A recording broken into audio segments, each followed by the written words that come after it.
Hi everyone, welcome to सरकारी eight once again. तो इस वीडियो में हम लोग एक इम्पॉर्टेंट डिस्कशन करने वाले हैं जो कि AIIMS BSc nursing entrance exam 2025 के बारे में रहने वाला है। तो हम लोग बेसिकली ये डिस्कस करेंगे डिटेल में कि अगर आप एक बीएससी नर्सिंग एस्पिरेंट हो, ठीक है, या फिर मेडिकल फील्ड के एस्पिरेंट हो, तो आप AIIMS BSc nursing entrance exam 2025 कैसे क्लियर कर सकते हो। तो बेसिकली हम लोग कट ऑफ को देखते हुए ये चीज़ टारगेट करेंगे कि अगर आप प्रिपरेशन करना चाहते हो तो वो आप कैसे कर सकते हो सेल्फ स्टडी के थ्रू, ठीक है। एंड उनके क्या क्या रिसोर्सेज हो सकते हैं उसको भी हम थोड़ा सा शॉर्ट में डिस्कस कर लेंगे। तो आपके लिए वीडियो काफ़ी ज़्यादा इंपॉर्टेंट रहने वाली है अगर आप AIIMS BSc nursing entrance exam 2025 की प्रिपरेशन करने वाले हो। तो देखो, जनवरी ऑलमोस्ट खत्म हो चुका है। अब आपके पास जो है फरवरी, मार्च, अप्रैल, मई, ये 4 महीने आपके पास बचते हैं बिकॉज जून में आपका एंट्रेंस एग्जाम होता है। एंड जून में आपका एंट्रेंस एग्जाम कभी भी हो सकता है। जून के फर्स्ट वीक में भी हो सकता है, जून के मिड हाफ में भी हो सकता है, कभी भी हो सकता है। तो आप ये मानकर चलो कि आपके पास जो तैयारी करने का समय है वो सिर्फ और सिर्फ मई 2025 तक का है, और जिसमें से जनवरी जा चुका है। तो इसका मतलब ये है कि अब आपके पास बचते हैं सिर्फ 4 महीने। एंड 4 महीने में अगर आपने लाइक अभी तक प्रिपरेशन स्टार्ट नहीं करी, तो प्रिपरेशन स्टार्ट करके आप इतना अच्छे से कैसे सब चीज़ें मैनेज कर सकते हो सो दैट कि आप एम्स की कट ऑफ को क्लियर कर पाओ और आपको जो है एम्स का जो मेडिकल कॉलेज है जो आप चाहते हो वो आपको मिल जाए, ठीक है। तो हम जो है ये 2024 का प्रोस्पेक्टस आप अपनी स्क्रीन पर देख रहे होगे, ठीक है। इसी के अकॉर्डिंग हम लोग जो है सिलेबस वगैरह डिस्कस करेंगे। फॉर्म के बारे में बता दूं कि फॉर्म देखो कब तक आएंगे, तो फॉर्म आपके जो है वो मार्च में आ जाएंगे। तो आपका जो रजिस्ट्रेशन प्रोसेस है वो मार्च में स्टार्ट हो जाएगा। और यहाँ पर एक बात और मैं आपको बताना चाहूँगा कि अगर आपने पहले इससे पहले कभी भी अप्लाई नहीं करा, आपको नहीं पता कि कौन कौन से डॉक्यूमेंट्स वगैरह की नीड होती है, तो इस पर मैं एक वीडियो पहले भी बना चुका हूँ। तो उस वीडियो का लिंक मैं आपको कमेंट सेक्शन में प्रोवाइड कर रहा हूँ।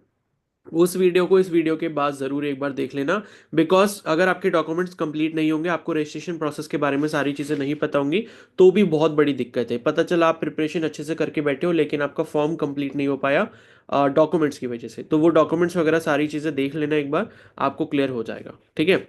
और यहाँ पर अगर हम बात करें कि भाई टोटल सीट्स हमारी कितनी है, ठीक है। तो ये आपकी पैरामेडिकल की सीट्स हैं और इसके नीचे जो है ये लिखा है बीएससी नर्सिंग। तो एक चीज़ और मैं आपको बता दूं कि बीएससी नर्सिंग एम्स से सिर्फ फीमेल कैंडिडेट्स कर सकते हैं, बॉयज़ नहीं कर सकते। बॉयज़ को अगर एम्स ज्वाइन करना है तो वो बीएससी पैरामेडिकल कोर्स कर सकते हैं, ठीक है। तो यहाँ पर आप देखोगे ये 2024 का जो प्रोस्पेक्टस है इसके अकॉर्डिंग जो है टोटल 1231 सीट्स हैं, ठीक है। अगर आप यहाँ पर टोटल सीट्स देखोगे आपको यहाँ पर ये दिख रही होगी, ठीक है, ये नीचे की तरफ। तो 1231 सीट्स हैं आप लोगों के पास, क्लियर है। तो ये चीज़ आप थोड़ा सा ध्यान रखना। इतनी सीट्स हैं जिसमें से अगर आप एक जनरल कैटेगरी के कैंडिडेट हो तो 484 सीट्स आपको मिल जाती हैं यहाँ पर, जिसमें से एक ही सीट आपको चाहिए, तो उसी के लिए मेहनत आपको करनी होगी। तो देखो ऐसा है कि कंपटीशन धीरे धीरे बढ़ रहा है। पिछले साल 2024 में देखा गया कि कंपटीशन ऑलमोस्ट 2023 के कंपैरिजन में लगभग लगभग 2 टाइम्स हो चुका है। तो ये है कि कंपटीशन बहुत ज़्यादा है। अगर आप जल्दी स्टार्ट नहीं करोगे तो फिर आप बाकी कैंडिडेट से पीछे रह जाओगे एंड आपकी प्रिपरेशन अगर अच्छी नहीं होगी तो आपको एम्स में सीट नहीं मिलेगी। और देखो, जिसको एम्स में सीट मिल जाती है बीएससी नर्सिंग कोर्स में, तो पहली सबसे अच्छी बात यह है कि वहां पर आपकी पढ़ाई फ्री है, ठीक है। एक तरीके से आप मान के चलो वो फ्री है। कुछ नॉमिनल से फीस होती है 500-700 रुपये एक साल की, वो आपको देनी होती है, लेकिन वो भी वसूल हो जाती है। वो मैं आपको किसी अलग से वीडियो में बताऊंगा कि कैसे हो जाती है। तो आप यही मान के चलो कि एम्स में अगर आपका एडमिशन हो गया और आपको अगर कोई फाइनेंशियल प्रॉब्लम भी है, ठीक है, पेरेंट्स आपका खर्चा किसी महंगे कॉलेज में नहीं उठा सकते, तो उस केस के लिए बहुत ही अच्छी चीज़ें हैं यहाँ पर। बिकॉज पहला तो ये है कि आपको एक्सपोजर बहुत अच्छा मिलता है, ठीक है। आपको सीखने को बहुत कुछ मिलेगा, अच्छे अच्छे प्रोफेसर्स आपको मिलेंगे। तो ये है कि क्वालिटी एजुकेशन प्लस ये कि भाई आपको फीस यहाँ नहीं देनी पड़ती, आपकी जो पढ़ाई है वो फ्री होती है। तो अब हम सीधे चलते हैं यहाँ पर सिलेबस के ऊपर, ठीक है। तो सिलेबस आपका ये रहा, आपकी स्क्रीन पर आपको दिख रहा होगा। तो यहां पर आप देख सकते हो ये लिखा हुआ है पॉइंट नंबर 3 में। तो पॉइंट नंबर 3 ये जो आप देख रहे हो इसमें लिखा हुआ है the scheme of entrance examination for each course is as under. तो पहला इन्होंने जो पॉइंट लिखा है वो बीएससी ऑनर्स नर्सिंग के लिए लिखा है, कॉमन टू ऑल एम्स। तो यहाँ पर देखो क्या होता है, ऐसा कभी भी मत समझना आप कि सारे एम्स का जो एंट्रेंस एग्जाम है वो अलग अलग होता है, यानी कि एम्स दिल्ली अपना अलग एग्जाम कराएगा, एम्स पटना अपना अलग एग्जाम कराएगा, तो ऐसा नहीं होता। एक ही entrance exam all over India करवाया जाता है, जिसमें जिसके ज़्यादा अच्छे मार्क्स होते हैं उनको ज़्यादा अच्छा कॉलेज मिलता है, जिनके थोड़े अच्छे मार्क्स नहीं होते उनको दूसरा कॉलेज मिलता है, लेकिन जिनके खराब मार्क्स होते हैं फिर उनको कोई कॉलेज नहीं मिलता। ठीक है, तो ये आप पर डिपेंड करता है कि भाई आप कितनी मेहनत करते हो, कितने अच्छे मार्क्स लेके आते हो, कितनी अच्छी रैंक लेकर आते हो। ठीक है, तो यहां पर अगर एग्जाम पैटर्न आप देखोगे तो आपको यहां पर ये दिख जाएगा। यहां पर आपके पास 4 सेक्शंस होते हैं टोटल। ठीक है, ये सेक्शन 1 है, फिर सेक्शन 2 हो गया, सेक्शन 3 हो गया, सेक्शन 4 हो गया। तो सबसे पहला जो सेक्शन है उसमें आपके फिजिक्स के क्वेश्चन होते हैं। सेक्शन 2 जो होता है उसमें आपके केमिस्ट्री के क्वेश्चन होते हैं। सेक्शन 3 जो होता है वो आपके बायोलॉजी के क्वेश्चन है। और सेक्शन 4 में देखोगे यहाँ जनरल नॉलेज के क्वेश्चन है। तो जो फिजिक्स केमिस्ट्री बायोलॉजी है, इन तीनों ही सब्जेक्ट्स के 30-30 क्वेश्चन आपको देखने को मिलेंगे। ठीक है, और उसके बाद लास्ट में यहाँ पर जो सेक्शन 4 है उसके आपको जो क्वेश्चंस देखने को यहाँ पर मिलेंगे वो है यहाँ पर 10 क्वेश्चंस। ठीक है, और 10 मार्क्स के होते हैं। तो यहाँ पर हर एक क्वेश्चन जो है वो 1 मार्क्स का होता है। और टोटल 100 क्वेश्चन आप यहाँ पर नीचे देख पा रहे हो। तो अगर 100 क्वेश्चन है तो टोटल कितने मार्क्स का पेपर हो गया, 100 मार्क्स का पेपर यहाँ पर हो जाएगा। और इस पेपर के लिए आपको 2 घंटे का समय दिया जाता है। तो ड्यूरेशन आप देख सकते हो, पेपर जो है 2 घंटे का होता है। क्वेश्चंस हिंदी और इंग्लिश दोनों में आते हैं। अगर कोई हिंदी मीडियम का कैंडिडेट भी है तो वो भी इसके लिए अप्लाई कर सकता है, वो भी आराम से इस पेपर को दे सकता है। ठीक है, तो एमसीक्यू क्वेश्चंस है, 100 questions, 100 marks, 1 question carries 1 marks. और यहां पर 2 घंटे का पेपर है, तो 2 घंटे का मतलब यह है कि आपके पास 120 मिनट का समय है। तो इस 120 मिनट में आपको टोटल 100 क्वेश्चंस अटेम्प्ट करने हैं। ठीक है, अब एक चीज यहां पर यह समझ लेना कि आपका यहां पर क्या होता है, नेगेटिव मार्किंग होती है। तो नेगेटिव मार्किंग यहां पर होती है, इस वजह से आपको यह समझना होगा कि आपको सारे क्वेश्चंस नहीं करने, यानी कि जो क्वेश्चन आपको नहीं आते उसमें आपको तुक्का नहीं लगाना है। और यहां पर ऊपर देख लो, ये लिखा भी हुआ है, the entrance examination will be conducted in English and Hindi language. तो दोनों ही लैंग्वेजेस में होता है। और यहाँ पर ये जो एग्जाम सिटी आप देख रहे हो, अब ये नहीं है, अब इसके अलावा बहुत सारे एग्जाम सिटी पूरे इंडिया में बढ़ चुके हैं। तो पहले देखो मैं आपको बताऊं, 2024 में कंपटीशन बढ़ने का सबसे बड़ा रीजन यही था कि एग्जाम सिटी इन्होंने बहुत ज्यादा इंक्रीज कर दी है। पहले क्या होता था कि लिमिटेड जगह पर एग्जाम होता था, जिस वजह से बच्चे जो हैं या तो फॉर्म ही कम फिल कर पाते थे, और जो भी फॉर्म फिल करते थे उनमें से भी काफी बच्चे ऐसे होते थे जो अपना एग्जाम छोड़ देते थे। क्योंकि अब जैसे ये पुरानी लिस्ट है एग्जाम सिटी की, अब इसके इसके बाद तो क्या हुआ, नई एग्जाम सिटी की लिस्ट आ चुकी है। वो भी मैं आपको बता दूंगा कौन कौन से एग्जाम एग्जाम सिटी है। बट ये आप देख रहे हो जो कि लगभग 12-15 एग्जाम सिटी होंगे।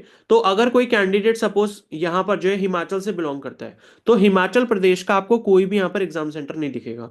तो उसके लिए कौन सा एग्जाम सिटी हो सकता था उसके इसमें पहले, या तो वो चंडीगढ़ पेपर देने जा सकता था, या फिर वो दिल्ली जा सकता था, यही दोनों पास थे, या फिर वो देहरादून जा सकता था। तो 3 एग्जाम सिटी उसके सबसे पास ये वाले थे, जो कि हिमाचल से फिर भी काफी ज्यादा दूर होते हैं। अब हर किसी की सिचुएशन ऐसी नहीं होती कि भाई इतना दूर भी एग्जाम देने जा पाए।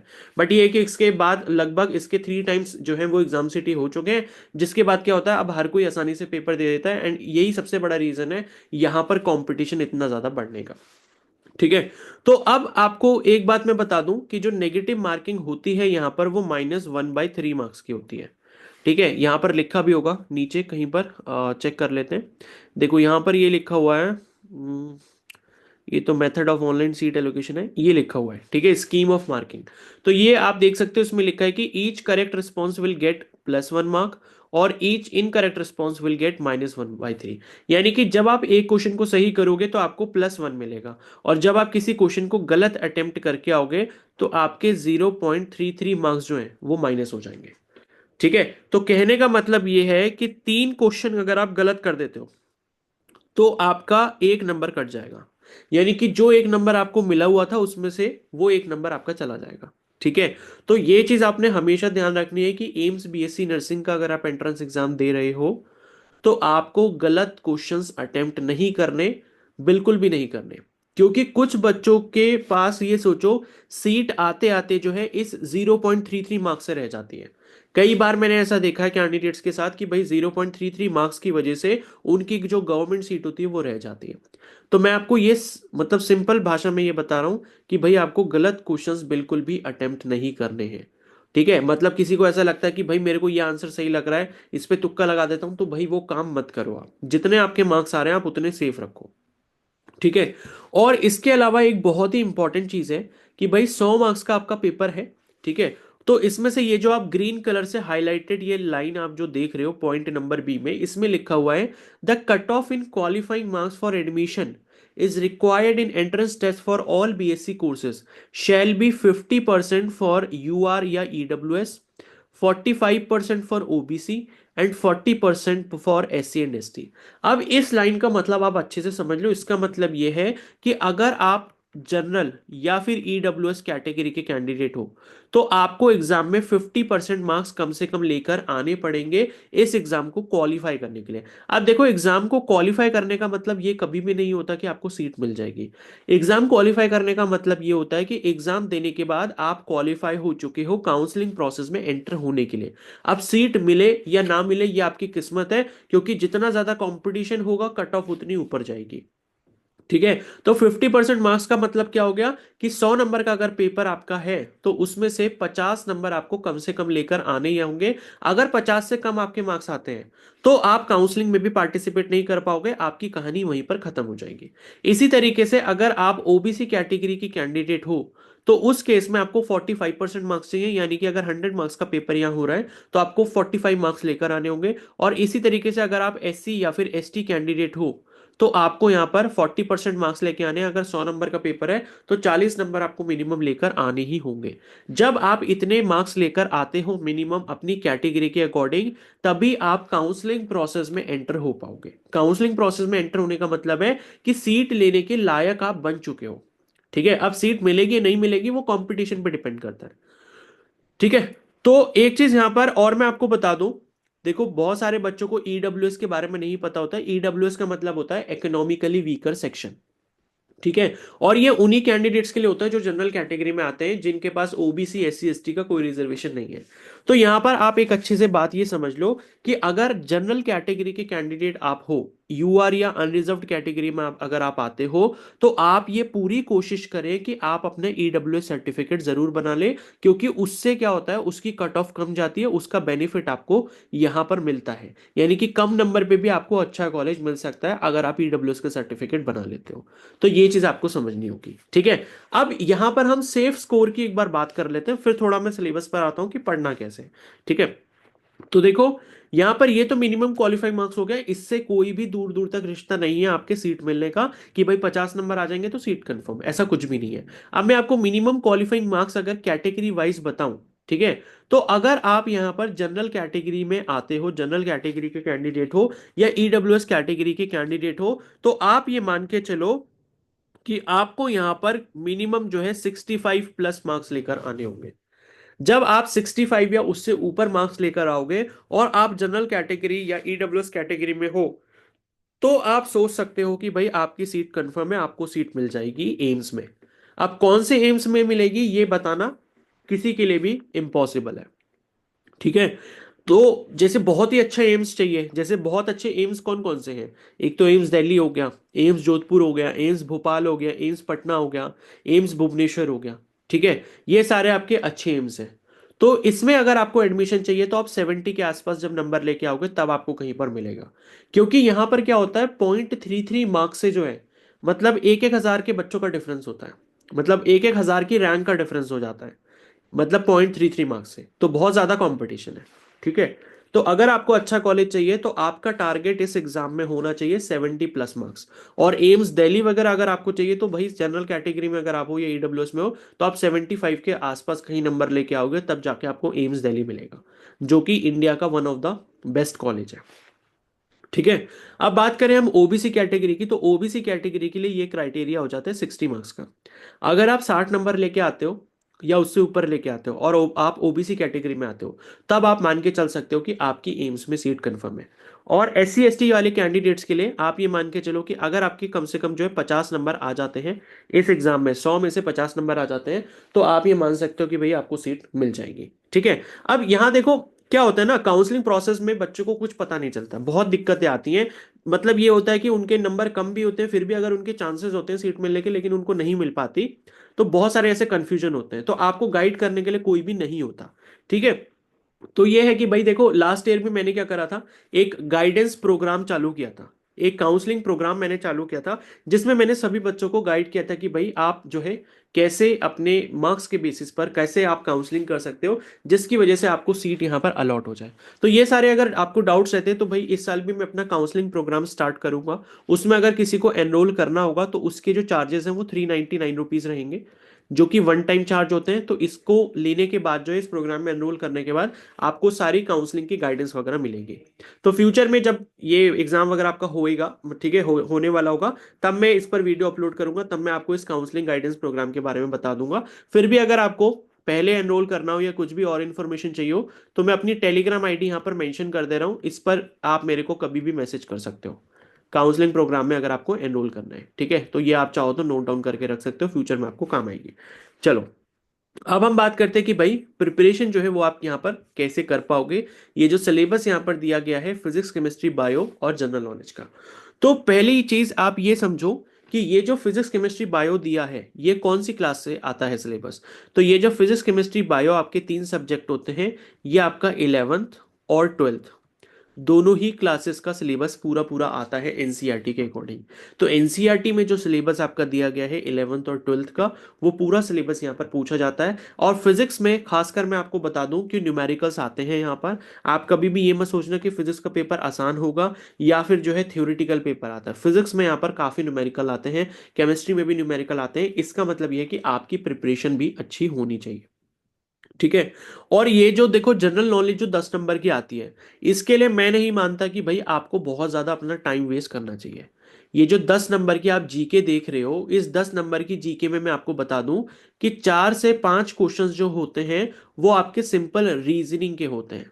ठीक है, सिंपल रीजनिंग के क्वेश्चन होते हैं। अब रीजनिंग के क्वेश्चन का मतलब क्या है कि जैसे भाई मान लो यहां पर ये लिखा हुआ है 1, ठीक है, उसके बाद 4, उसके बाद यहां पर लिखा है 9, उसके बाद यहां पर क्या लिखा है 16, और उसके बाद यहां पर लिख दिया क्वेश्चन मार्क।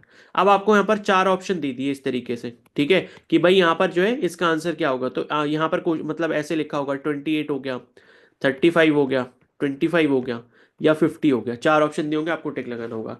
तो भाई अगर आपको थोड़ा बहुत भी मैथ्स आता है, छोटा मोटा मैथ्स भी आता है, थोड़ी बहुत रीजनिंग आप कर लेते हो, तो ये क्वेश्चन आपसे इजीली बन जाएगा। आपको ये दिख रहा होगा कि ये नंबर्स के स्क्वायर की सीरीज है। ये 1 का स्क्वायर होता है, ये 2 का स्क्वायर होता है, ये 3 का स्क्वायर होता है, ये 4 का स्क्वायर होता है। तो नेक्स्ट क्या आएगा यहाँ पे, 5 का स्क्वायर आएगा, जो कि 25 होता है। तो इस तरीके के 4-5 क्वेश्चन सिंपल से रीजनिंग वाले आते हैं, जो कि आप आराम से कर लोगे, इसके लिए कोई अलग से पढ़ाई की जरूरत नहीं है। ठीक है। उसके अलावा जो बचे हुए 4-5 क्वेश्चन हैं, उसमें से क्या होता है, 1 से 2 क्वेश्चन जो है, 1 से 2 क्वेश्चन आपके प्योर स्टैटिक जीके के आते हैं।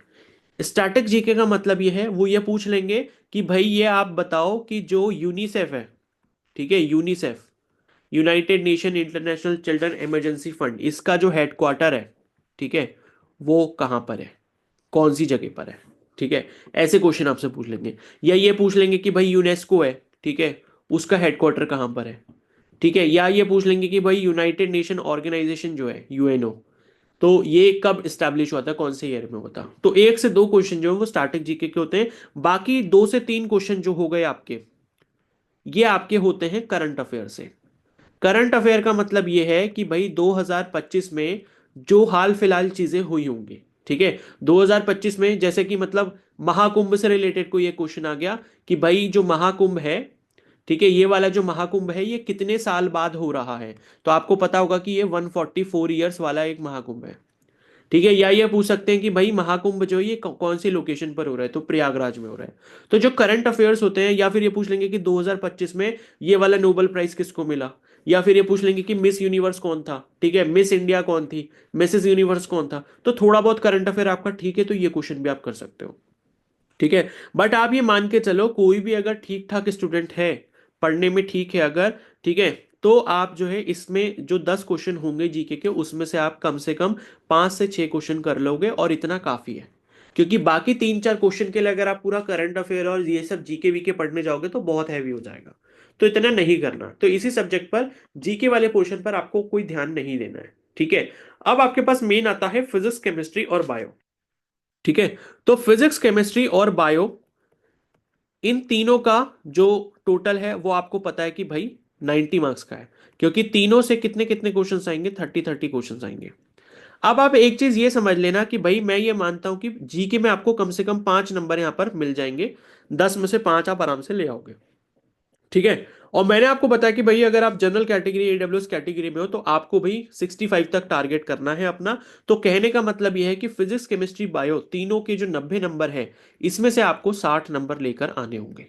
ठीक है। यानी कि 60 क्वेश्चंस आपको बिल्कुल बिल्कुल सही सही करने होंगे।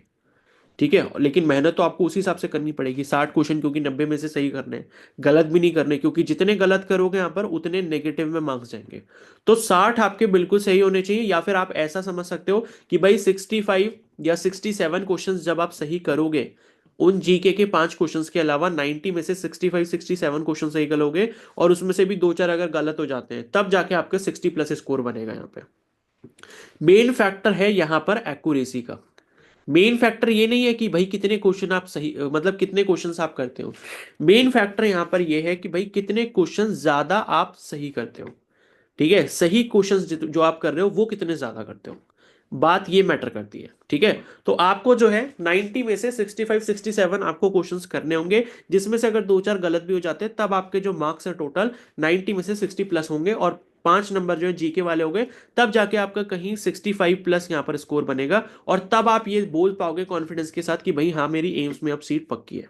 अगर आप जनरल या ईडब्ल्यूएस कैटेगरी में हो, तो मैं जनरल कैटेगरी को लेके चल रहा हूँ, बाकी जो भी मैंने क्राइटेरिया ऊपर बताया था उसके अकॉर्डिंग आप लोग देख सकते हो। ठीक है।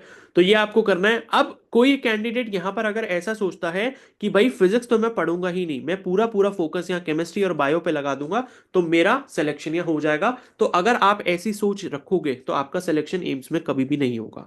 क्योंकि केमिस्ट्री और बायो दोनों का अगर मिलाकर वेटेज देखोगे तो सिर्फ और सिर्फ 60 क्वेश्चंस का है या 60 मार्क्स का है। अब कोई भी कैंडिडेट इतना बड़ा यहां पर जो है इंटेलिजेंट नहीं हो सकता कि भाई 60 क्वेश्चंस अगर आपके पास केमिस्ट्री और बायो के आए तो 60 के 60 बिल्कुल आप सही करके आ जाओ। जब ऐसा कोई केस आएगा, रेयर केस आएगा, तो उस केस में अगर उसने फिजिक्स नहीं पढ़ी है तो काम चल जाएगा। लेकिन ऐसे होने की प्रोबेबिलिटी 0.0001% है। ठीक है। एक कोई नॉर्मल एवरेज स्टूडेंट जो है वो ऐसा कभी भी नहीं कर सकता कि भाई केमिस्ट्री बायो के उसके 30 30 क्वेश्चन थे, सारे 30 30 क्वेश्चन उसने बिल्कुल एग्जैक्ट सही आंसर करे। ठीक है। तो ऐसा कोई भी नहीं हो सकता। तो सिंपल सा मेरा मतलब कहने का यहां पर यह है कि आपको फिजिक्स पढ़नी ही होगी। ठीक है। केमिस्ट्री बायो के अलावा आपको फिजिक्स पर भी उतना ही ध्यान देना होगा। अब बायो जैसे हर किसी की अच्छी रहती है, तो मैं ये मान सकता हूं कि भाई बायो में अगर आप 30 में से लगभग लगभग 25 क्वेश्चन सही करते हो, ठीक है, और केमिस्ट्री में मान लो यहां पर आपने जो है 20 क्वेश्चन सही करे, और फिजिक्स में मान लो आपने यहां पर 15 क्वेश्चन सही करे, ठीक है, तो कितने हो गए, 25 और 15 40 हो गए, और 40 और 20 60 हो गए। तब जाके आपके यहां पर 90 में से 60 क्वेश्चन सही होंगे। क्योंकि फिजिक्स देखो हर किसी बायो वाले स्टूडेंट का, मैक्सिमम बायो वाले स्टूडेंट्स का वीक रहता है। तभी मैंने ये मान के चला कि भाई 30 में से 15 क्वेश्चंस आपको करने ही होंगे। और केमिस्ट्री में मान लो कि 30 में से 20 क्वेश्चन कर दिए, और बायो में आपने 30 में से 25 क्वेश्चन कर दिए, क्योंकि बायो वाले स्टूडेंट की बायो ज्यादा स्ट्रांग रहती है। ठीक है। तो अगर आप ये सिनेरियो लेके चलते हो, तब जाके आपके 90 में से यहां पर क्या होगा, 60 मार्क्स आने वाले हैं। ठीक है ना। तो आप इस एग्जाम को क्वालिफाई कर सकते हो, और दोनों में सिलेबस किसका आएगा, 11th और 12th का आएगा। अब बायो का जो सिलेबस है उसके लिए मैं आपको एनसीईआरटी ही बोलूंगा कि भाई एनसीईआरटी आप जितनी बार पढ़ सकते हो उतनी बार पढ़ो। एनसीईआरटी का मल्टीपल टाइम रिवीजन करो। 4 महीने का जो समय है उसमें कम से कम आपको 20 से 25 बार हर एक चैप्टर बायो का पढ़ लेना है। रिवाइज करते जाना है, बार बार रिवाइज करना है। और इसके क्वेश्चंस अगर आप प्रैक्टिस करना चाहते हो तो एमटीजी की जो बुक आती है ना, एक एमटीजी की जो एक बुक आती है, NCERT at your finger tips, वो आप ले सकते हो। ठीक है। ये मेरा कोई ऐसा रिकमेंडेशन नहीं है कि भाई मेरे को इसको बताने से कोई प्रॉफिट होगा। ये आपकी पर्सनल चॉइस है, आपको कोई और बुक अच्छी लगती है तो वो भी आप ले सकते हो, बट ये बुक भी ठीक है। ठीक है। और परचेस करने की भी जरूरत देखो नहीं है। बहुत सारे टेलीग्राम ग्रुप ऐसे होंगे जहां पर आपको इसकी पीडीएफ मिल जाएगी। तो अफोर्ड नहीं कर सकते क्योंकि 500 700 के आसपास की ये बुक होगी, तो भाई मत लो, क्या करना खर्चा करके। आप अगर पीडीएफ से पढ़ सकते हो, उससे कंफर्टेबल हो तो उससे पढ़ो। ठीक है। उसी तरीके से केमिस्ट्री में भी मैं आपको यही बोलूंगा कि भाई केमिस्ट्री में भी अगर आप एनसीईआरटी से थोड़ा स्टिक रहो तो ज्यादा अच्छा रहेगा, खासकर ऑर्गेनिक में। ठीक है। ऑर्गेनिक की जो आपकी बुक है पूरी केमिस्ट्री की, वो आप अच्छे से कर लो। वो आपका एनसीईआरटी से बाहर मुझे नहीं लगता कि कुछ पूछा जाता है उसमें। और उसके अलावा जो आपका इनऑर्गेनिक और फिजिकल है, इसके लिए कोई भी आप टीचर ले सकते हो। ठीक है। इनऑर्गेनिक और फिजिकल के लिए आप कोई भी जो है टीचर अपनी मनपसंद का, जैसे पीडब्ल्यू के काफी सारे टीचर्स हैं, उन्होंने अपना कोर्स जो है वो यूट्यूब पर डाल रखा है। ठीक है। जैसे कि पीडब्ल्यू पर जो है, पीडब्ल्यू के चैनल पर इनका जो एक कंपटीशन वाला करके चैनल था। ठीक है। तो उस पे एक सर थे, अमित महाजन सर। ठीक है। तो अमित महाजन सर जो हैं, ये आई थिंक वो पढ़ाते थे इनऑर्गेनिक केमिस्ट्री, तो उन्होंने काफी अच्छे से शॉर्ट में सब चीजें करवा रखी हैं। और इनका एक बैच था उम्मीद बैच करके, आई थिंक इन्होंने 2022 में लॉन्च करा था। तो वो फ्री बैच के थ्रू आप जो ये कर सकते हो, यूट्यूब पर फ्री पड़ा हुआ इनऑर्गेनिक आप उससे कर सकते हो। ठीक है। उसके बाद फिजिकल केमिस्ट्री भी आप देख लेना, कोई टीचर आपको दिख जाएगा पीडब्ल्यू पे, उम्मीद बैच में अगर कोई होगा तो वो आप देख लेना। या बाकी अभी कोई हाल फिलहाल में उनका बैच स्टार्ट हुआ पीडब्ल्यू के चैनल पर फ्री में, तो वो आप देख सकते हो। तो केमिस्ट्री आप इस तरीके से कर लो। बायो में एनसीईआरटी के इधर उधर बाहर मत जाओ। बायो में एनसीईआरटी इज लाइक इनफ। ठीक है। उसके बाहर आपको कुछ भी नहीं करना। और केमिस्ट्री का मैंने आपको बता दिया। और फिजिक्स में देखो क्या करना है। फिजिक्स में, ठीक है, तो फिजिक्स में आप एक सिंपल सी स्ट्रैटेजी अगर रखोगे, देखो फिजिक्स में क्या होता है ना, लोग सोचते बहुत है कि यार फिजिक्स करेंगे कैसे। देखो एक्चुअली में मैं आपको बता दूं कि फिजिक्स की अगर हम यहां पर बात करें, तो सबसे पहले आप यहां पर ट्वेल्थ की फिजिक्स करो। बहुत सारे बच्चे ये गलती करते हैं कि वो सबसे पहले इलेवंथ की फिजिक्स करते हैं और सोचते हैं कि भाई इलेवंथ का जब हम पढ़ लेंगे तभी हमें ट्वेल्थ का समझ आएगा। तो ऐसा बिल्कुल भी नहीं है। ट्वेल्थ के जितने चैप्टर्स आप देखोगे, मुझे उसमें कहीं भी ज्यादा कोई रिलेशन ऐसा नहीं दिखता कि भाई अगर किसी बच्चे ने इलेवंथ अगर सही से नहीं पढ़ी तो उसकी ट्वेल्थ की फिजिक्स नहीं समझ आएगी। ठीक है। ट्वेल्थ के जो चैप्टर्स हैं इलेक्ट्रिसिटी मैग्नेटिज्म से ज्यादातर रिलेटेड है। उसमें आपका ऐसा बहुत ज्यादा कोई कॉन्सेप्ट नहीं आते जो इलेवंथ क्लास से रिलेट करते हो। तो ट्वेल्थ क्लास की फिजिक्स पहले करो, क्योंकि ट्वेल्थ क्लास के जो क्वेश्चंस होते हैं उनका परसेंटेज का जो वेटेज रहता है, मतलब वेटेज जो रहता है इसमें 60% का रहता है। यानी कि ट्वेल्थ का सिलेबस आपका ज्यादा आएगा फिजिक्स में और इलेवंथ का थोड़ा कम आएगा। तो ट्वेल्थ की फिजिक्स पहले करो, फिर इलेवंथ की करो। अब करना कैसे है, किसी भी दिन आप पहले चैप्टर से स्टार्ट कर दो। ट्वेल्थ का इलेक्ट्रोस्टैटिक्स है। आपने क्या करा, इलेक्ट्रोस्टैटिक्स की यूनिट जो है उसमें आई थिंक 3 चैप्टर है। तो इलेक्ट्रोस्टैटिक्स की यूनिट पूरी आपने कर ली कितने में, 3-4 दिन में आपने यूनिट पूरी कर ली। किसी भी टीचर को पकड़ लो, ठीक है, अलग पांडे सर ने भी काफी सारे अपनी वीडियोस में पढ़ा रखा है, उनको पकड़ लो, उनके थ्रू पढ़ लो। जैसे मैंने आपको बताया कि उम्मीद बैच है, ठीक है, उसके थ्रू आप पढ़ सकते हो। या फिर कोई यकीन वगैरह का बैच अगर यूट्यूब पर फ्री पढ़ा हो, कुछ भी हो, पीडब्ल्यू से आप पढ़ सकते हो। फ्री में कंटेंट अच्छा मिल जाएगा। बाकी जिसको जो टीचर पसंद आता है उससे पढ़ सकता है। तो आपने क्या करा, पहली यूनिट ले ली, मान लो इलेक्ट्रोस्टैटिक्स की, 3-4 दिन उसमें लगा दिए सिर्फ थ्योरी पढ़ने में। अब जैसे ही आपकी थ्योरी खत्म हो जाती है, आप कोई भी ऐसा प्लेटफॉर्म ढूंढ लो, इंटरनेट पर आपको मिल जाएगा, जहां पर आपको इस पर्टिकुलर, जैसे इलेक्ट्रोस्टैटिक्स की हम बात कर रहे हैं, तो इलेक्ट्रोस्टैटिक्स के जो है टॉपिक वाइज क्वेश्चंस आपको मिल जाए। टॉपिक वाइज क्वेश्चंस आपको मिल जाए। तो कोई भी टॉपिक वाइज क्वेश्चंस वाला प्लेटफॉर्म हो, आप वहां से क्वेश्चन प्रैक्टिस करना चालू कर दो। और अगर आप ये भी नहीं कर सकते, आपको ऐसा लगता है कि भाई मेरे से जो है कैलकुलेशन नहीं होती, मुझे क्वेश्चन प्रैक्टिस करने में दिक्कत आती है, तो आप सिंपल सा ये कर सकते हो कि इलेक्ट्रोस्टैटिक्स के क्वेश्चंस भी यूट्यूब पर ढूंढ लो टॉपिक वाइज। आप खाली यूट्यूब पर सर्च कर दो इलेक्ट्रोस्टैटिक्स टॉपिक वाइज क्वेश्चंस, इस तरीके से। तो हर एक टॉपिक के, जैसे कि मान लो उसमें पोटेंशियल का टॉपिक है, ठीक है, या इलेक्ट्रिक इलेक्ट्रिक चार्ज का टॉपिक है, ठीक है, या फिर आपका जो है क्वांटाइजेशन ऑफ चार्ज का टॉपिक है। तो हर एक टॉपिक उठाओ और हर एक टॉपिक से 15-20 एमसीक्यू सॉल्व कर लो। बस क्वेश्चन सॉल्व कर लो। तो ये आपकी स्ट्रैटेजी होनी चाहिए।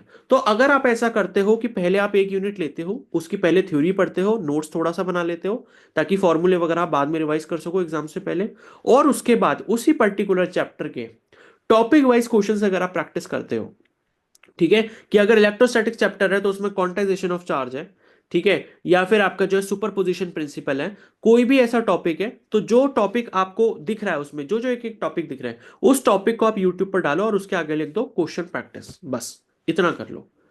ठीक है। तो 3-4 दिन आपने इसको यूनिट को खत्म करने में लगाया, उसके बाद 1 से 2 दिन जो है आप सिर्फ और सिर्फ इसके क्वेश्चन प्रैक्टिस करो। बस क्वेश्चन प्रैक्टिस करो। ठीक है। इस तरीके से आपकी एक यूनिट अच्छे से तैयार हो जाएगी। क्योंकि जब आप 15-20 हर एक टॉपिक से क्वेश्चंस कर लोगे, तो आपको यह पता चल जाएगा कि इस यूनिट के इस पर्टिकुलर टॉपिक से कैसे क्वेश्चन पॉसिबल हो सकते हैं। ठीक है। तो आपको हर एक यूनिट के साथ ऐसा करना है, पहले ट्वेल्थ का फिजिक्स करना है, फिर आपको इलेवंथ का फिजिक्स करना है। अब उसके बाद नेक्स्ट आपका काम क्या होना चाहिए, मॉक टेस्ट लगाना।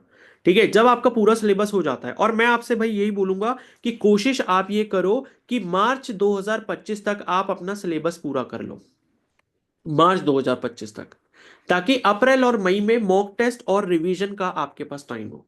अगर आप 1.5 से 2 महीने अपना रिवीजन और मॉक टेस्ट में नहीं दोगे तो आपका सिलेक्शन नहीं होगा। तो अगर आप अभी से स्टार्ट कर रहे हो तो फरवरी और मार्च में आपको ये टारगेट बना लेना है कि भाई मुझे सिलेबस खत्म करना है। तो इसके लिए अगर आपने देखो अभी तक बिल्कुल भी पढ़ाई स्टार्ट नहीं करी है, तो आपको एक दिन में कम से कम 6 से 8 घंटे की पढ़ाई करनी पड़ेगी, तब जाके आपका एम्स में सिलेक्शन होगा। अब कुछ लोग बोलेंगे कि भाई इतनी पढ़ाई कर लेंगे तो भाई नीट के थ्रू एमबीबीएस डॉक्टर नहीं बन जाएंगे, तो भाई बन जाओ। तो ऐसा बिल्कुल भी नहीं है, उसके लिए और हार्ड वर्क करना पड़ता है। ठीक है ना, उसके लिए और हार्ड वर्क करना पड़ेगा, क्योंकि भाई इस साल जिसके 650 नंबर आए थे उसे भी ढंग का कॉलेज एमबीबीएस का नहीं मिल पाया, अगर मिला भी है तो ढंग का गवर्नमेंट कॉलेज 650 नंबर पे भी नहीं मिल पाया। तो उसका तो कंपटीशन अलग ही लेवल पे चल रहा है। बट अभी हम सिर्फ और सिर्फ AIIMS BSc nursing entrance exam की बात कर रहे हैं। तो अगर आपने देखो बिल्कुल भी अभी पढ़ाई स्टार्ट नहीं करी है तो 6 से 8 घंटे पढ़ना पड़ेगा। अगर आपने 1-2 महीने पहले पढ़ाई स्टार्ट कर दिया, आपको ऐसा लगता है कि 30-40% 50% मेरा सिलेबस हो गया है, तो आप 4-5 घंटे पढ़ाई करके भी अपना काम चला सकते हो। बट कोशिश आपको यह करनी है कि मार्च 2025 खत्म होने होने तक आपको जो है अपना सिलेबस एक बार पूरा कर लेना है, जिस स्ट्रैटेजी को मैंने आपको बताया है उसी को फॉलो करते हुए। ठीक है, उसके बाद अप्रैल और मई में आपको मेन काम क्या करना है, यहां पर आपको मेन काम यहां पर करना है मॉक टेस्ट का प्लस क्वेश्चन प्रैक्टिस का। ठीक है, तो आपको कोशिश ये करनी है कि एक दिन के अंदर आपको कम से कम 2 मॉक टेस्ट यहां पर लगाने हैं। अब आप कहोगे भाई मॉक टेस्ट कहां से मिलेंगे? ठीक है, एम्स के तो मॉक टेस्ट मिलती नहीं। पहले मैं आपको एक चीज और बता दूं कि कुछ ऐसे प्लेटफॉर्म है यूट्यूब पर जो फेक मॉक टेस्ट बेचते हैं एम्स के नाम से। अब एक चीज आप ये समझ लो, अगर आप पहली बार एम्स का पेपर दे रहे हो तो एम्स का जो पेपर है, ठीक है, इसके क्वेश्चंस आउट नहीं होते, क्योंकि ये ऑनलाइन मोड में पेपर करवाया जाता है, कंप्यूटर बेस्ड का पेपर होता है। तो इसके क्वेश्चंस कभी भी बाहर नहीं आते, इसका पेपर कभी भी बाहर नहीं आता। तो जो भी कोई आपको ये क्लेम कर रहा है कि भाई हमारे पास एम्स के प्रीवियस ईयर क्वेश्चन है, या मॉक टेस्ट आप हमसे ले लो, इसकी सीरीज ले लो, 4,000 में दे रहे हैं, 2,000 में दे रहे हैं, कभी मत लेना, वो एक फ्रॉड है। ठीक है, आपको मैं सिंपल सा तरीका बता रहा हूँ मॉक टेस्ट प्रैक्टिस करने का। आप क्या करो, हर दिन आपको 2 मॉक टेस्ट प्रैक्टिस करने हैं। किसके करने हैं? आपको करने हैं नीट एग्जाम के, नीट के। ठीक है, अब मॉक टेस्ट का मतलब ये नहीं होता कि भाई कोई भी आपने पेपर ले लिया। सबसे पहले आप क्या करो, नीट के जो प्रीवियस ईयर के पेपर हैं, प्रीवियस ईयर के पेपर हैं, मतलब कि 2024 हो गया, 2023 हो गया, 2022 हो गया, 21 हो गया, 20 हो गया, कम से कम 2017-18 तक के पहले आप प्रीवियस ईयर के पेपर करो, सारे सालों के नीट के।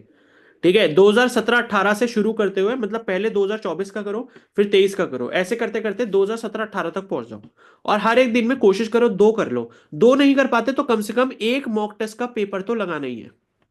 ठीक है, तो 2024 से अगर 17-18 पीछे तक जाओगे तो लगभग 7-8 साल के पेपर हो जाएंगे आपके प्रीवियस ईयर के, यानी कि एक हफ्ते में, अगर आप एक दिन में एक भी सॉल्व कर रहे हो तो एक हफ्ते में आप जो है 7-8 साल के पिछले साल के पेपर कर लोगे।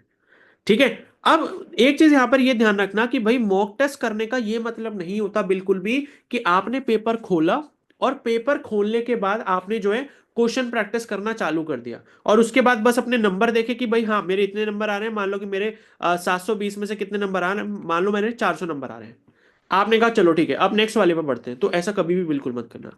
आपने देखा कि भाई मेरे 400 नंबर तो आ रहे हैं, उसके बाद जितने क्वेश्चंस इसमें से गलत हुए हैं, अगर आपके पास 300 यहाँ पर 90 कितने सॉरी 180 क्वेश्चन अगर आपके पास है यहाँ पर नीट के पेपर में, फिजिक्स केमिस्ट्री और बायो के, तो आपको यहां पर ये चेक करना है कि भाई जो मेरे क्वेश्चन गलत यहां पर हुए हैं, जो रॉन्ग क्वेश्चंस आपके हुए हैं, वो कौन कौन से हुए हैं और उनका करेक्ट सॉल्यूशन कैसे होगा, ये आपको एनालिसिस करना है। तभी मैं बोल रहा हूं कि भाई भले ही आप एक दिन में एक मॉक टेस्ट का पेपर लगाओ या प्रीवियस ईयर का पेपर करो, लेकिन उसको इतना अच्छे से करो कि जो क्वेश्चन आज आप उसके नहीं कर पाए, ऐसा कभी भी ना हो कि नेक्स्ट टाइम जब आप उसको सॉल्व करने बैठोगे, या मान लो कि उसी पेपर में से कोई प्रीवियस ईयर का क्वेश्चन आपके एम्स बीएससी नर्सिंग के एंट्रेंस एग्जाम में आ जाएगा तो वो आप सॉल्व ना कर पाओ। तो आपको ये ध्यान रखना है कि जितने क्वेश्चन आपके गलत हुए हैं उनको आपने सही से दोबारा देखना है, उनका सॉल्यूशन समझना है। वो टॉपिक अगर आपने नहीं पढ़ा था तो उस टॉपिक को दोबारा पढ़ना है। मतलब पूरा एनालिसिस करके जितनी चीजें आप उस पेपर में से नहीं कर पाए वो सारी आपको कवर करनी है। ठीक है, तभी हम यहां पर बोलते हैं कि भाई गलती करके ही आप सीखोगे। अगर पहले पेपर में आपके 720 में से 300 आए, तो जब आप जो आपके पेपर में क्वेश्चन आप नहीं कर पाए थे आप उनका कॉन्सेप्ट समझोगे, उनके न्यूमेरिकल करना दोबारा से सीखोगे, तो नेक्स्ट पेपर में आपके मार्क्स देखना खुद बढ़ेंगे। इसमें 300 आए तो नेक्स्ट में हो सकता है 350 आ जाए, उसके नेक्स्ट में हो सकता है फिर 380 आ जाए। धीरे धीरे करके ऐसे ही इंप्रूवमेंट होता है। तो ये बेसिक से स्ट्रैटेजी है, बट हमारा मेन पर्पस क्या होता है कि भाई हमें कंसिस्टेंट रहना है। अगर मैं आपको ये स्ट्रैटेजी बता रहा हूं पढ़ने की, तो आपको इसी को स्टिक करके रहना है, इसी को फॉलो करना है और डेली करना है। डेली आपको 4 से 5 घंटे पढ़ाई करनी ही करनी है। ठीक है, और लास्ट के टाइम पे जब 2 महीने रह जाएंगे तब तो भाई 7-8 घंटे आप कम से कम पढ़ाई करो। प्रीवियस ईयर के पेपर लगाओ, मॉक टेस्ट लगाओ, ठीक है, क्वेश्चन प्रैक्टिस करो जितना ज्यादा हो सकता है। ठीक है, तो एक पेपर आपको रोज का करना है, नीट के एग्जाम का ही करना है। उसके बाद जब आप 7-8 साल के पेपर प्रैक्टिस कर लेते हो, फिर कोई भी नीट की टेस्ट सीरीज वगैरह आप ले सकते हो अगर आपको लेनी है। ठीक है, अब ये नीट के मॉक टेस्ट लगाओगे कहां से, इसका भी मैं आपको सोर्स बता देता हूं। देखो ये कोई प्रमोशन नहीं है, मैं आपको सिंपल बता रहा हूं। मॉक टेस्ट अगर आपको करना है तो एक प्ले स्टोर पे टेस्ट बुक नाम की ऐप है। ठीक है, टेस्ट बुक नाम की एक ऐप है। तो उस ऐप पर आपको ये प्रीवियस ईयर की नीट के पेपर मिल जाएंगे, वो भी आपको सॉल्व करने वाले फॉर्मेट में। मतलब उसमें क्या होगा कि 3 घंटे का टाइमर शुरू हो जाता है। जो भी पेपर आपको करना है उसमें आ रहा होगा कि 2024 का करना है, तो 2024 वाले पेपर पे क्लिक करो, उसको सॉल्व करना स्टार्ट कर दो। ठीक है, और 3 घंटे का जैसे टाइम होगा वो वहां पर खत्म हो जाएगा, 3 घंटे 20 मिनट के बाद वो बंद हो जाएगा। उसके बाद जितने क्वेश्चंस आप नहीं कर पाओगे पूरा आपको एनालिसिस करके दे देगा। कितने क्वेश्चन आपने सही करे, एक्यूरेसी आपकी क्या थी, कितने टाइम में आपको क्वेश्चन सही करा।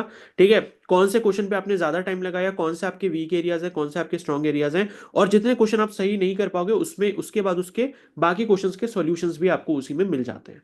तो बहुत अच्छा है। तो टेक्स्ट बुक के ऐप पर वैसे तो 1-2 पेपर फ्री रहते हैं, बाकी अदर पेपर आपको अगर एक्सेस करने हैं तो इनका शायद 400 या 500 रुपए का एक टेक्स्ट बुक पास होता है, वो आप ले सकते हो, वो 1 साल का होता है। ठीक है, तो वो आप ले लोगे तो आराम से कर सकते हो। तो जब आप एक बार प्रीवियस ईयर के पेपर कर लोगे तो प्रीवियस ईयर पेपर के अलावा उसमें बहुत सारे मॉक टेस्ट भी आपको मिल जाएंगे। तो बाकी जब प्रीवियस ईयर के पेपर आपने कर लिए 7-8 साल के, उसके बाद आप मॉक टेस्ट उसी से कर सकते हो, तो उतना काफी है। उसके अलावा आपको कोई भी बुक या कोई भी और प्लेटफॉर्म की नीड नहीं है। तो इतना आप कर सकते हो। तो ये कोई देखो यहाँ पर इसका प्रमोशन नहीं है, बट मुझे ये अच्छा लगता है बिकॉज मैं अपने एग्जाम्स के लिए खुद इससे प्रिपेयर करता हूं, तभी मैंने आपको बताया। ठीक है, तो ये आप करोगे। उसके अलावा जब आप यहां पर अप्रैल से, मतलब क्योंकि मैंने बताया अप्रैल में आपको, अप्रैल और मई में क्वेश्चन प्रैक्टिस और मॉक टेस्ट और रिवीजन, ये 3 चीजें आपको करनी है। ठीक है, तो अप्रैल में आप क्या करोगे, रिवीजन आपको कैसे करना है कि भाई एक तो मॉक टेस्ट आपको रोज लगाना ही है। ठीक है, पहले तो देखो प्रीवियस ईयर पेपर लगाने हैं आपको, और प्रीवियस ईयर पेपर लगाने के बाद आपको मॉक टेस्ट लगाते जाने हैं। जब आपके प्रीवियस ईयर 7-8 साल के हो जाएंगे फिर आप मॉक टेस्ट चालू कर दो नीट के। तो एक दिन में अगर आप एक मॉक टेस्ट लगा रहे हो तो भाई कितना टाइम लगेगा। भाई मान लो कि 3 से 3.5 घंटे आपका एक पेपर करने में जाएगा, उसके अलावा 2 घंटे उसका एनालिसिस करने में जाएगा, तो 5 घंटे तो आपके पेपर में लग गए। उसके अलावा आपको कम से कम 2 घंटे जो है डेली क्या करना है, रिवीजन करना है। अब रिवीजन करने का मतलब ये है कि भाई कोई भी आपने चैप्टर उठा लिया, बायो के 2 चैप्टर उठा लिए, केमिस्ट्री का कोई एक चैप्टर उठा लिया, उससे रिलेटेड जितनी भी इंपॉर्टेंट चीजें हैं जो कि आपने हाईलाइट करी हो या नोट्स बनाए हो, बस उतना उतना आपको रिवाइज करना है। तो ये चीज आपको डेली करते जानी है अप्रैल और मई के मंथ में। ठीक है, और उसके बाद आप खुद अपना इंप्रूवमेंट देखोगे। भाई जब आप नीट में जब आप मॉक टेस्ट लगा रहे हो, ठीक है, 720 नंबर का आपका नीट का एग्जाम होता है। जब आप नीट के मॉक टेस्ट लगा रहे हो और मॉक टेस्ट में जब एक कंसिस्टेंसी आने लग जाए मार्क्स में, कितने, 550 या 550 से ऊपर अगर आपके मार्क्स यहां पर आने लग जाए, ठीक है, 720 में से मतलब यह है कि जब आप इस लेवल पर पहुंच जाओ कि 550 से ऊपर नंबर आपके आने लग जाएं, 570 आ रहे हैं, कभी 580 आ रहे हैं, कभी 560 आ रहे हैं, 540 आ रहे हैं, इस रेंज में अगर आपके मार्क्स आने लग जाए नीट की मॉक टेस्ट में, तब आप जाके समझना कि आपकी प्रिपरेशन अब अच्छी हो रही है। तब आप जाके समझना कि भाई अब मेरा सिलेक्शन हो सकता है एम्स में, अगर आपके नीट के मॉक टेस्ट में यहां पर 720 में से 550 प्लस नंबर आने लग जाए एक रेगुलर बेसिस पे। मतलब एक ऐसे लेवल पर आप पहुंच जाओ कि भाई अब आपके मार्क्स जो है 550 इजिली क्रॉस हो रहे हैं। तब आप समझना कि मेरी प्रिपरेशन इतनी अब अच्छी हो चुकी है कि एम्स का एग्जाम अब अच्छे से क्वालिफाई हो जाएगा। ठीक है, तो इतना आपको करना है। तो इतना अगर आप अच्छे से करते जाते हो तो आप देखना आपका सिलेक्शन 100% यहाँ पर हो जाएगा। और मैंने आपको सारे फ्री सोर्सेज बता दिए, बाकी टेस्ट के लिए एक वो छोटा सा पेड सोर्स है जो कि 400-500 में आपको मिल जाएगा, तो वो आप इजीली अफोर्ड कर सकते हो। बाकी सभी मैंने आपको फ्री सोर्सेज वगैरह बता दिए कैसे करना है, चाहे आपकी थ्योरी हो चाहे आपके क्वेश्चन प्रैक्टिस हो, सब कुछ मैंने आपको यहाँ पर बता दिया। तो अगर आप ये स्ट्रैटेजी फॉलो करते हो तो मैं आपको श्योरिटी देता हूँ इस चीज़ की कि भाई आप 2025 में किसी अच्छे एम्स कॉलेज में होगे। ठीक है, तो ये आप चीज़ जो है अच्छे से ध्यान रख लो। बाकी जो और टॉपिक्स होंगे इसके इससे रिलेटेड, ठीक है, जिन पर मैं वीडियोस बना सकता हूँ जिससे आपको इन्फॉर्मेशन मिल जाएगी, वो मैं आगे अपलोड करता रहूँगा। तब तक आप चैनल को सब्सक्राइब कर लो और बेल आइकन को प्रेस कर लो। बाकी अगर किसी का कोई और डाउट है तो आप जो है मुझे कमेंट सेक्शन में ज़रूर बता सकते हो। Okay, so thank you and have nice day.